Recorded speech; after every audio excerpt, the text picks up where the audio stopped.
All India Radio presents Morning News.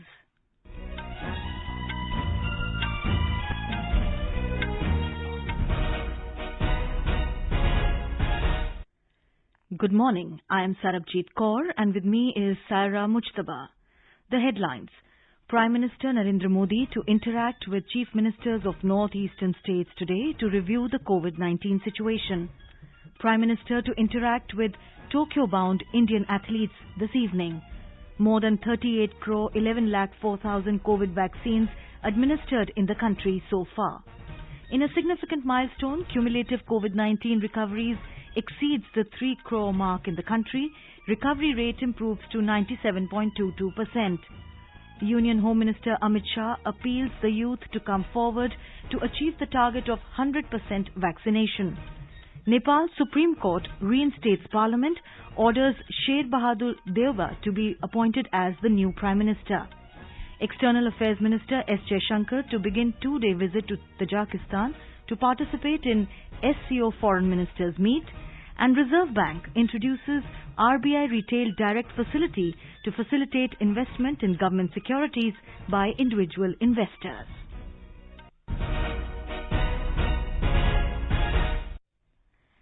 As the nationwide free COVID-19 vaccination campaign at government facilities for those above 18 years is going on, we advise our young listeners to get vaccinated and also to help others to get vaccinated. We also advise our listeners not to lower their guard as COVID-19 remains a threat to our health. Please stay at home unless it is essential to go out and continue to follow these 3 simple steps. Wear a face mask, maintain 2 gaz ki duri for social distancing, focus on hand and face hygiene. For any COVID-related information and guidance, contact national helpline numbers 011-2397-8046 and 1075. And now the news. Prime Minister Narendra Modi will interact with Chief Ministers of Assam, Nagaland, Tripura, Sikkim, Manipur, Meghalaya, Arunachal Pradesh and Mizoram at 11 a.m. today via video conference. He will take stock of the COVID-19 situation in these states.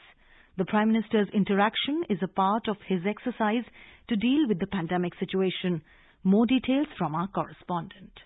The central government has been leading the fight against the global pandemic with a whole of government and whole of society approach. Last week, during the meeting of the Council of Ministers, the Prime Minister had expressed concern over the violation of corona-appropriate behavior by the people. He cautioned that a single mistake will have far-reaching impacts and weaken the fight to overcome COVID-19. Few days ago, Union Home Secretary had also held a meeting with the officials of the northeastern states amid concerns over rising cases of coronavirus infection in the region. During the meeting, these states were advised to strictly monitor the situation at district and city level and take timely corrective measures wherever any early sign of surge is noticed. Anand Kumar, AIR News, Delhi.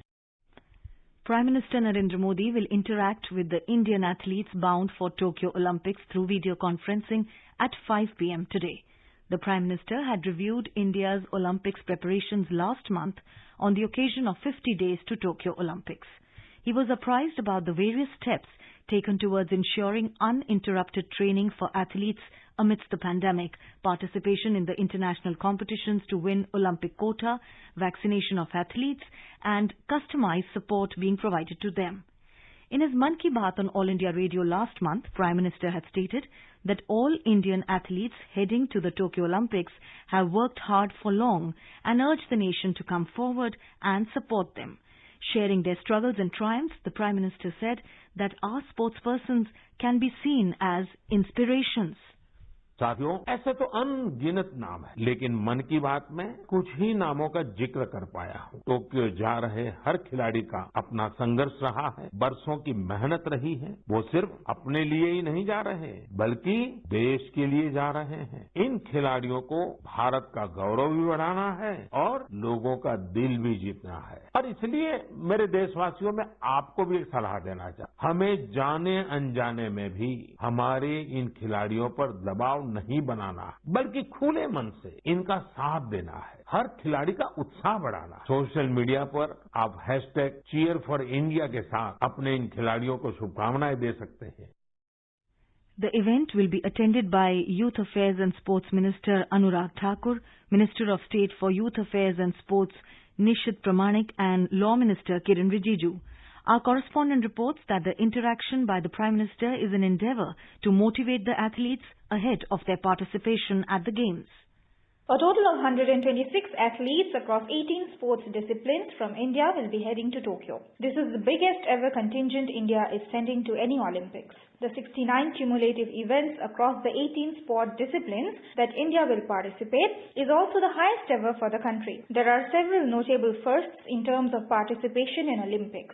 For the first time in its history, a fencer, Bhavani Devi, has qualified for the Olympic Games, while Netra Kumanan is the first ever female sailor from India to qualify for an Olympic Games. Sajjan Prakash and Srihari Natraj are the first swimmers from India to qualify for an Olympic Games by achieving the A qualification standard in swimming. Suparna Saikia, IR News, Delhi. In a landmark achievement, the country's cumulative COVID vaccination coverage has surpassed the 38 crore mark. A total of 38 crore 11,04,836 jabs had been administered till 7 p.m. yesterday. The new phase of universalization of COVID-19 vaccination commenced from the 21st of June. The Union Health Ministry said that more than 37 lakh vaccine doses were administered yesterday. Over 16,61,000 vaccine doses were administered as first dose and 1,40,000 vaccine doses were given as the second dose in the age group of 18 to 44 years. Cumulatively, more than 11 crore 41 lakh people in the age group of 18 to 44 years across 37 states and union territories have received their first dose, and more than 38 lakh 88,000 have received their second dose since the start of phase 3 of the vaccination drive. 8 states, namely Uttar Pradesh, Madhya Pradesh, Rajasthan, Tamil Nadu, Bihar, Gujarat, Karnataka and Maharashtra have administered more than 50 lakh first doses of COVID-19 vaccine in the age group of 18 to 44 years. Also, Andhra Pradesh, Assam, Chhattisgarh, Delhi, Haryana, Jharkhand, Kerala, Telangana, Himachal Pradesh, Odisha, Punjab, Uttarakhand and West Bengal have vaccinated more than 10 lakh beneficiaries in the age group of 18 to 44 years for the first dose of COVID vaccine. In a significant milestone in its fight against COVID-19, India's cumulative recoveries have exceeded 3 crores. Out of people infected since the beginning of the pandemic, 3 crore 14,713 people have already recovered from COVID-19, while 39,649 patients recovered in the last 24 hours. This constitutes an overall recovery rate of 97.22%, which is showing a sustained increasing trend. Over 37,000 new cases were reported yesterday, continuing the trend of less than 50,000 daily new cases for the last 15 days. The Health Ministry said this is a result of sustained and collaborative efforts by the centre, states and union territories. The active caseload is currently 4,50,899. Active cases constitute 1.46% of total cases. Weekly positivity rate remains below 5% and it is currently at 2.32%. Daily positivity rate is at 2.59% and it is less than 3% for 21 consecutive days. Union Home Minister Amit Shah has appealed to the youth to come forward to achieve the target of 100% vaccination. He also appealed to the youth to take to the needy people the Pradhan Mantri Garib Kalyan Ann Yojana of 5 kilogram free food grains. The Home Minister was speaking at the felicitation ceremony of the donors at Raj Bhavan in Gandhinagar, who had contributed for the kits of essential goods for 1 lakh frontline corona warriors. Mr. Shah said that the fight against the COVID-19 had shown the might of the people, which should be continued in the future.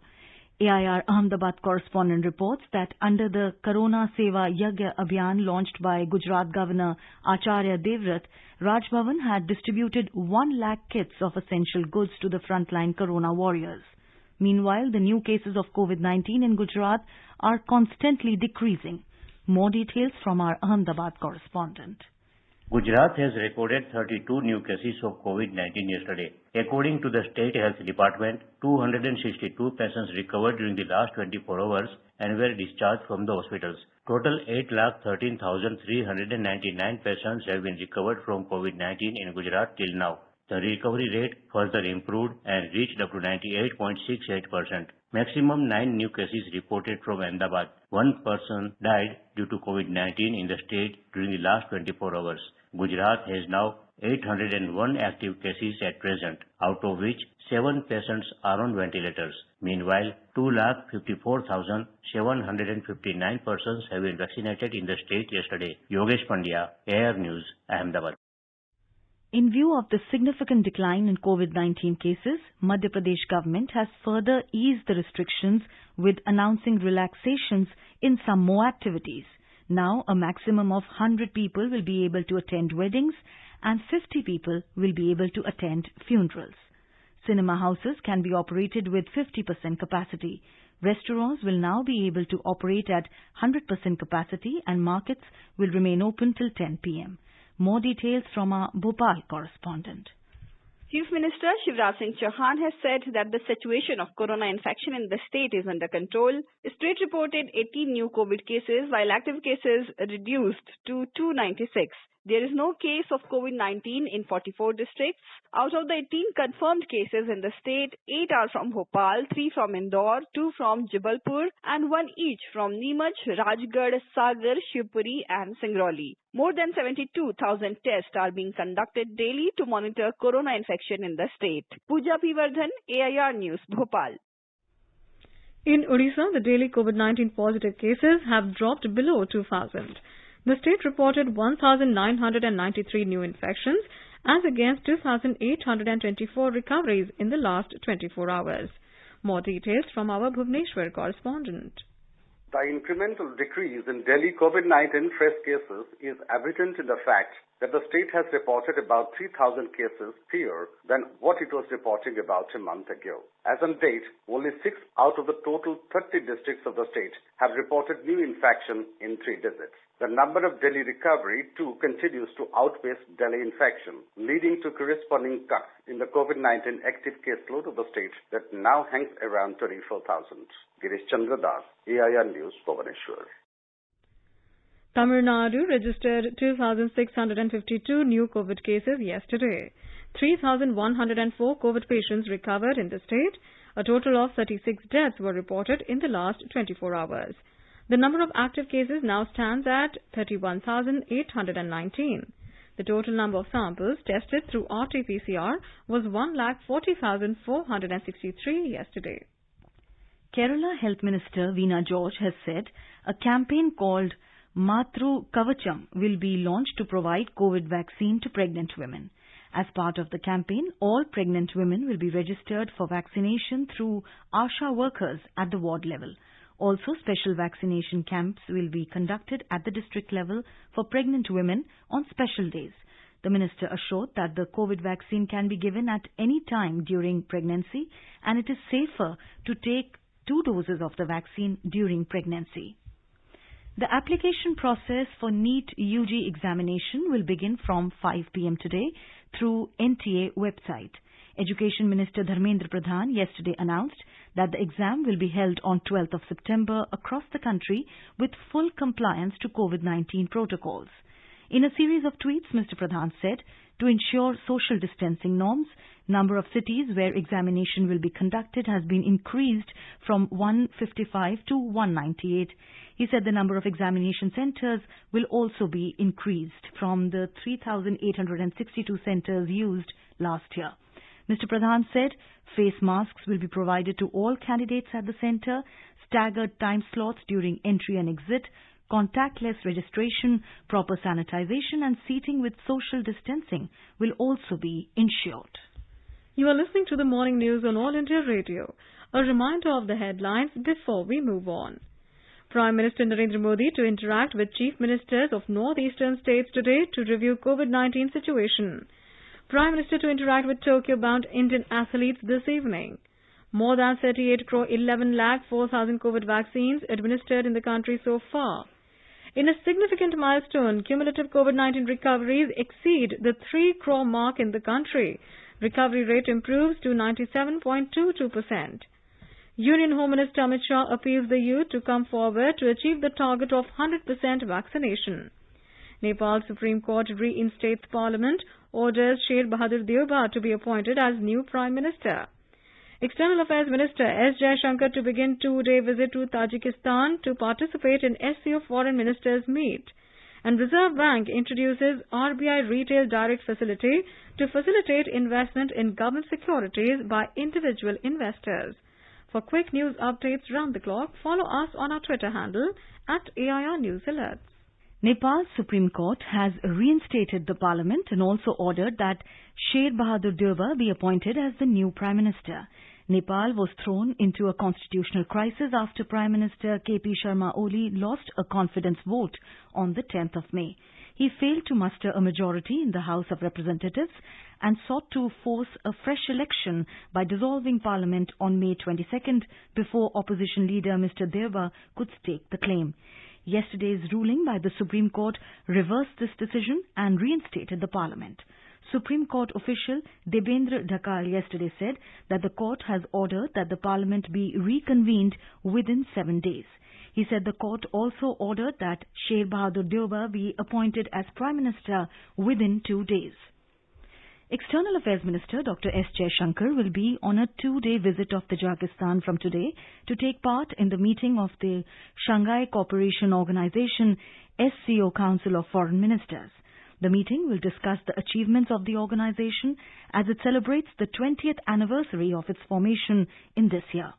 It will also assess the preparation for the upcoming SCO Council of Heads of States and exchange views on current international and regional issues. Dr. S. Jaishankar will also participate in the SCO Contact Group on Afghanistan that will meet tomorrow with the participation of the Afghanistan government. The Reserve Bank of India has introduced the RBI Retail Direct Facility. It is a one-stop solution to facilitate investment in government securities, GSEC, by individual investors. Retail investors will now be able to open and maintain the Retail Direct Gilt or RDG account with RBI. The Apex Bank said as part of continuing efforts to increase retail participation in government securities, the RBI Retail Direct Facility was announced earlier this year for improving ease of access by retail investors through online access to government securities market, along with the facility to open their gilt securities account Retail Direct with the RBI. The RDG account can be opened through an online portal provided for the purpose of the scheme. Savings account holders in India with PAN, valid KYC documents, email ID and registered mobile number are eligible to open this account. Non-resident retail investors eligible to invest in government securities under Foreign Exchange Management Act are also eligible under the scheme.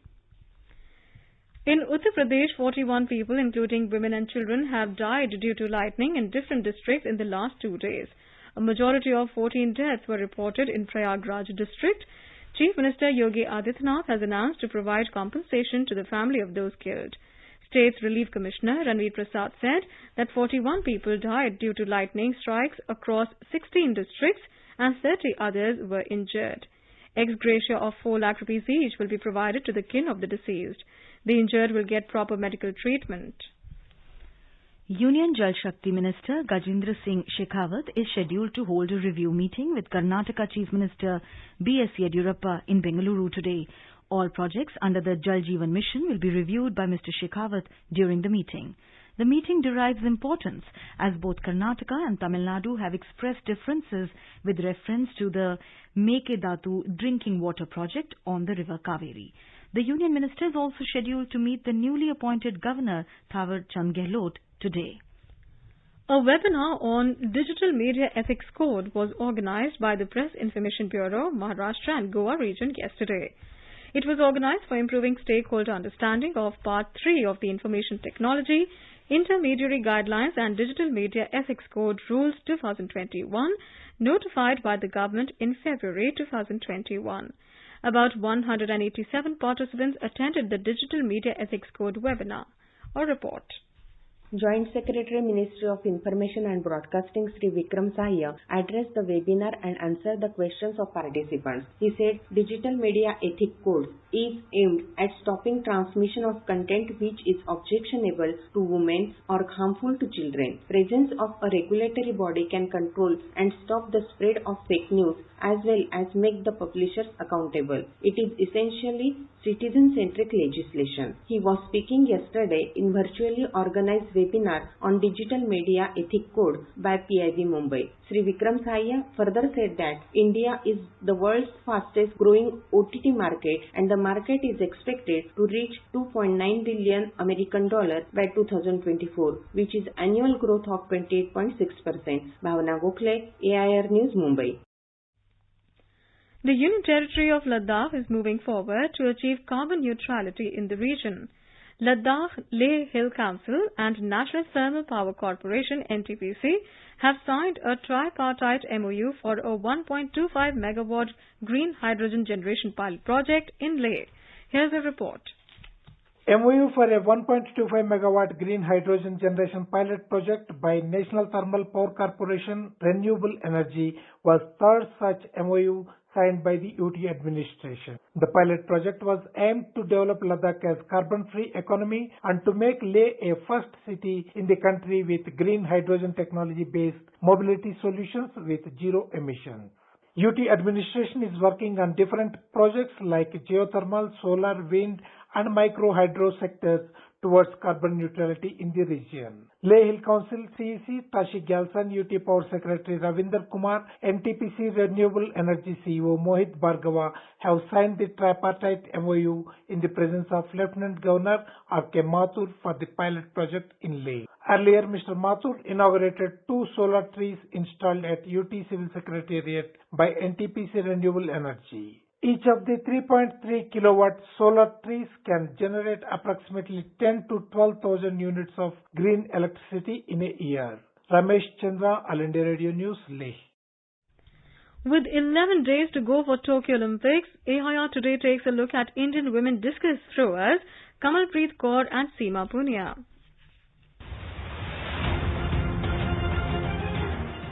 Born on March 4, 1996 at Badal village in the Sri Muktsar Sahib district of Punjab, Kamalpreet Kaur is holder of national record. The 25-year-old towering Punjab girl overshadowed veteran Seema Punia, 2014 Asian Games champion with her throw of 65.06 meter this year in March at the 24th Federation Cup Senior Athletics Championships in Patiala. In fact, Kamalpreet became the first woman discus thrower to breach the 65-meter barrier in India. Kamalpreet took up athletics in 2012 after she finished 4th at her first state meet.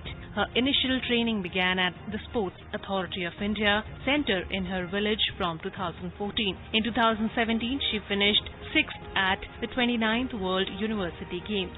At Asian Athletic Championships in Doha in 2019, she finished 5th. Kamalpreet currently trains under Baljeet Singh, who believes his ward has the potential to breach the 68-meter mark in near future. On the other hand, Seema Punia was born on July 27, 1983 in Sonipat, Haryana, and will be one of the senior-most members in the Indian athletics contingent in Tokyo. Seema's sporting career began when she was just 11 years old. In 2014, she won a silver medal at the Commonwealth Games and a gold at Inter-Asian Games. In what will be her 4th Summer Games, Seema will be hoping to at least make the finals at Tokyo 2020, a feat she's missed in her past 3 attempts.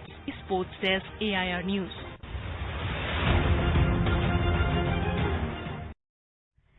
Listeners from all corners of the country are participating in the Olympic quiz by AIR News. Anshu Pandey, a resident of Patna in Bihar, is the winner of our Sunday's quiz. To participate in the Olympic quiz, tune in to our program Sports Can at 7:20 p.m. every day.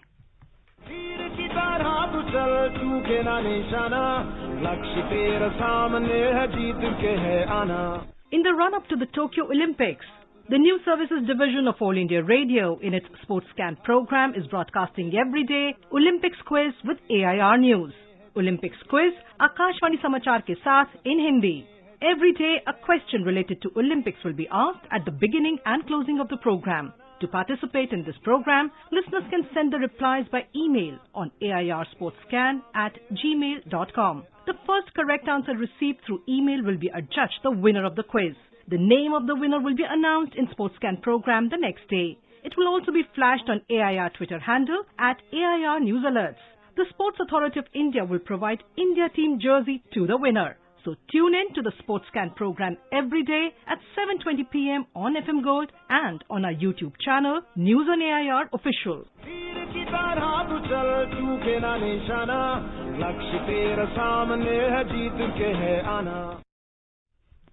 And now let us take a look at the weather forecast for today. The national capital Delhi is expected to experience generally cloudy sky with light rain. It recorded 25 degrees Celsius as the minimum temperature, while the maximum will be around 33 degrees. Mumbai is likely to have generally cloudy sky with heavy rain. Chennai is expected to have generally cloudy sky with temperatures varying between 27 and 35 degrees Celsius. Kolkata will have partly cloudy sky with 1 or 2 spells of rain or thunder showers. Srinagar and Jammu and Leh will experience generally cloudy sky with moderate rain. Gilgit will have generally cloudy sky with possibility of rain or thunderstorm or dust storm. Muzaffarabad may witness cloudy sky with moderate rain. Guwahati and Shillong will have generally cloudy sky with moderate rain. Imphal will have generally cloudy sky with heavy rain. Aizawl may have generally cloudy sky with moderate rain. Kohima is expected to have generally cloudy sky with heavy rain.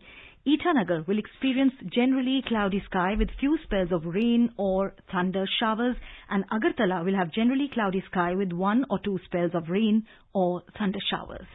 And now an overview of today's newspapers. With nature at its furious, incessant rainfall lash after a cloud burst. Heavy rains wreak havoc in Himachal, highways blocked, writes the Times of India. Lightning toll goes past 70 in MP, UP, Rajasthan, headlines Hindustan Times. Recognizing the risks associated with not maintaining social distancing, the Indian Express headline reads, Delhi cracks lockdown whip, forces closure of markets flouting norms. Third wave of COVID inevitable, imminent, says IMA. The pioneer talks of the Indian Medical Association warning the state governments against allowing potential super spreader events. In a continued bid to diffuse posturing along the LAC, India-China exchange agenda for LAC talks, dates yet to be decided, states the Tribune. Business Standard taking note of increased spending by government writes liquidity in banking system rises as government steps up spending. And finally, the Asian Age has a picture of a jubilant Italian team celebrating with the Euro trophy after beating England.